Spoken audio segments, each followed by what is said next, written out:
ওম নমঃ শিবায় শান্তায় কারণত্ব নিবেদন চত্বানং তুঙ্গতিপরম শিব ওম নমঃ শিবায়। আচ্ছা, প্রেত টেনে নেওয়া হয়েছে, কিন্তু তার প্রয়োগ কিছুদিন থাকবে, কারণ এতদিন ধরে প্রেতটা ছিল তো, তার ভাব কিছুটা থাকবে, ধীরে ধীরে ঠিক হয়ে যাবে, আমি বলে দিচ্ছি। ক্ষতি করা হয় কেউ ক্ষতি কিন্তু করেনি ওকে, ঠিক আছে? আর পিছনে একটা পুরুষ দেখতে পাওয়া যাচ্ছে, একাধিকবার নাম বদনাম করার চেষ্টা করবে কিন্তু ওর, বুঝতে পেরেছেন? ডিভোর্সের পূর্ণ যোগ আছে কিন্তু, বলে দিলাম। কোথা থেকে আসছেন, কোথা থেকে আপনারা? আমরা টালিগঞ্জ থেকে ধামের বিষয় কিভাবে জানতে পারলেন? ফেসবুক থেকে। নিজেদের বাড়ি? হ্যাঁ, আমাদের নিজেদের বাড়ি। তুলুন। আপনি কি হন? আপনি কি হন? তুলুন তুলুন, গঙ্গা জলটা ছেটাও তো।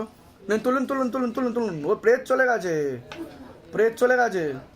ওটা ঠিক করে ওটা বসো, এটা পাটা হচ্ছে ঠিক করো, শিবধামের 3rd ডিগ্রিতে কোনো প্রেত থাকতে পারবে না। বসো ঠিক করে বসো। এগিয়ে আসো, সামনে এগিয়ে আসো, সামনে আসো। সামনে এগিয়ে আসো, এগিয়ে আসো সামনে।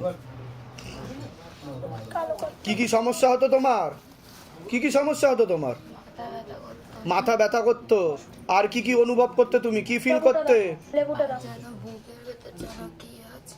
সেরকম মনে হতো? আচ্ছা, ঠিক আছে। কতদিন ধরে এই সমস্যা, কতদিন ধরে হচ্ছিল তোমার? 4-5 মাস ধরে বেশি হচ্ছিল। ঠিক আছে, আজ থেকে তুমি সুস্থ, আর কোনো সমস্যা নেই। তোমাকে মানসিক জপ করতে হবে, আর যা যা বলে দেবো সেগুলো করতে হবে, ঠিক আছে? দাম থেকে কৃপা হবে। বলো জয় শিবধাম। এখন হালকা লাগছে তো আগের থেকে? ঠিক আছে, বলে দিচ্ছি। ফটোটা প্রতিষ্ঠা দিকে এরকম মানে যেদিনকে ফটোটা আপনি প্রতিষ্ঠা করবেন, প্রতিষ্ঠান করবো, শিবধামের ছবি, বাঁধানো দেওয়া হয়ে গেছে। সেদিন থেকে বেড়ে গেছে ও সবকিছু। নিজেই গেছিল দিতে, এবার যেই আনতে যাবো সেই দিনকার ডেট থেকে, তারপরে ও এমন করছে, মানে ওকে 1 মিনিটও রেখে যাওয়া যাচ্ছে না। না, এখন থেকে ঠিক হয়ে গেছে, চিন্তার কোনো বিষয় তুমি নেই। গেলে ঘরের মধ্যে যে ঘরে শুয়ে মানে যেই ঘরে বুঝতে ঘুমাই পেরেছি। সেই ঘরে একটু ভয়তে ঘুমাতে 3 দিন পারছে ধরে না। আমাদের না ঘুমিয়ে রেখে- না এখন ঠিক হয়ে যাবে, আমি যা যা বলবো সেগুলো করতে হবে কিন্তু, ঠিক আছে, নাহলে আবার অন্য কোনো প্রেত চেপে যাবে। আচ্ছা আচ্ছা ওর একটু অরাটা অন্য রকমের, ঠিক আছে, তাড়াতাড়ি চাপতে পারে প্রেত ওর উপর, হ্যাঁ, ঠিক আর আছে, একটু বাতাস বলে দিলেই দিচ্ছি ভালো। বলে দিচ্ছি।